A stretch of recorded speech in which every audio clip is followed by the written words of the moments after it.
Հայաստանը նախընտրական թոհուբոհի մեջ է, երկիրը գլորում է քարոզչական երկրորդ շաբաթը։ Տեսնենք, թե ինչպիսին են եղել նախորդ 4 գումարումների ազգային ժողովների քարոզչական առաջին 2 շաբաթների առօրյան։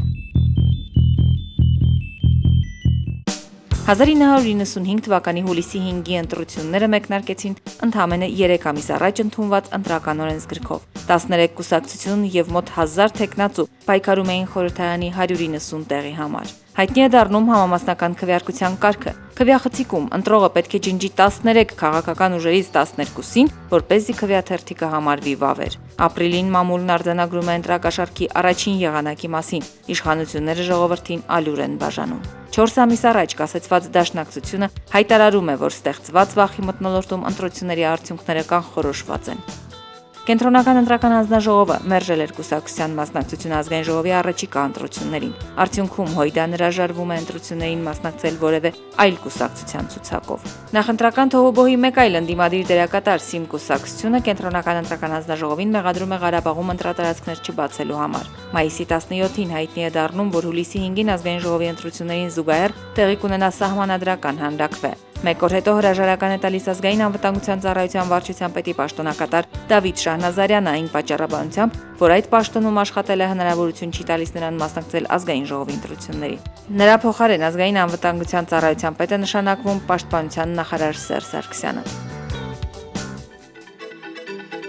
1999 թվականի ազգային ժողովի ընտրություններից մեկ տարի առաջ երկրում տեղի էր ունեցել իշխանափոխություն։ Նախագահի պաշտոնից հեռացել էր Լևոն Տեր-Պետրոսյանը։ Նրա թիմակից Վանո Սիրադեղյանը 99-ի մայիսին քննչական մարմինների ուշադրության կենտրոնում էր։ Նա ևս առաջադրվեց падգամավորի թեկնածու։ Նոր խորհրդարանում падգամավորների թիվը պետք է պակասեր 59-ով։ 131 տեղանոց ազգային ժողովի աթոռները բաշխվելու են 75 մեծամասնական եւ 56 համամասնական ընտրակարգով ընտրված падգամավորների միջև։ Ընտրություններում ի հայտ է գալիս բացառիկ ֆավորիտ Միասնություն դաշինքը կառուցենք եւ պաշտպանենք կարգախոսով։ Կառուցողը ընդդիմության առաջնորդ Կարեն Դեմիրճյանն էր, իսկ պաշտպանողը պաշտպանության նախարար Վազգեն Սարգսյանը։ Ընտրակաշառքների մասին Քարոզ Արշավի առաջի 2 շաբաթների տեղեկությունները բավականին սուղ է։ Ազգային ինքնորոշում միավորումը տնից տուն ընկնելով բնակիչներին կոչ է անում պայմանագիր կնքել այն պլյուսի հետ, որը պարտավորվում է պետական մակարդակով պաշտպանել նրանց շահերը։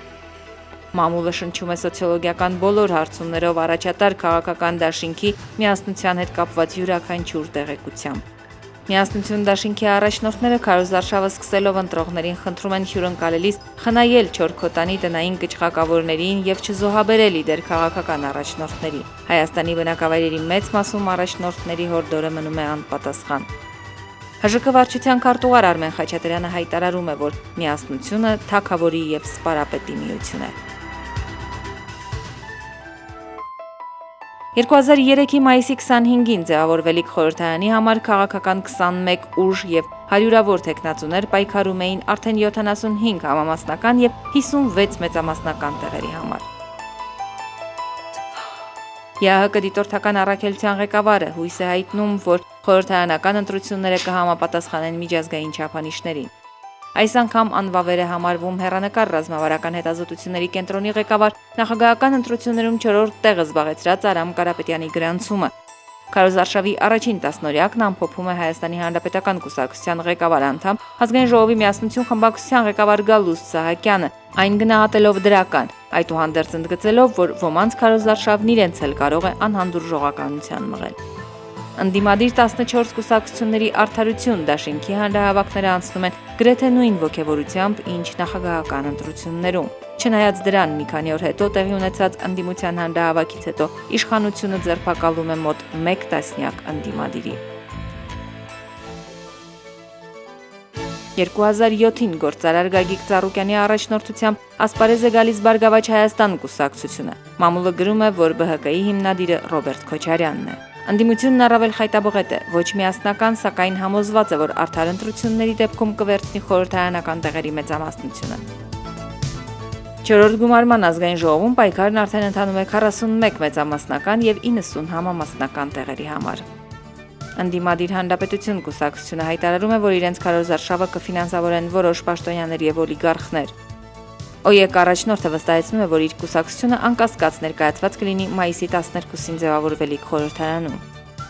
Ժառանգությունն իդեմս Ռաֆի Հովհաննիսյանի ազգային ժողովում հավակնում է առնվազն հարաբերական մեծամասնության։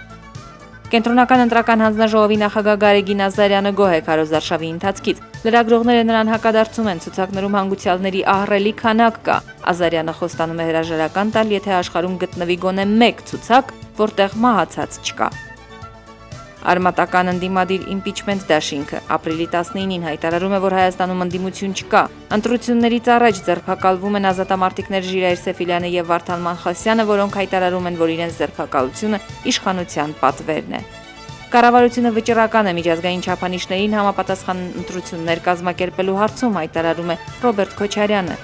Քարոզարշավի գլխավոր ինտրիգը սակայն ՕԵԿ առաջնորդ Արտուր Բաղդասարյանի եւ անգլիացի դիվանագետի երկամսյա վաղեմության մի զրույցի ձայնագրության սղագրությունն է Գոլս Արմենիայի թերթում։ Քոչարյանը Արտուր Բաղդասարյանին անվանում է դավաճան։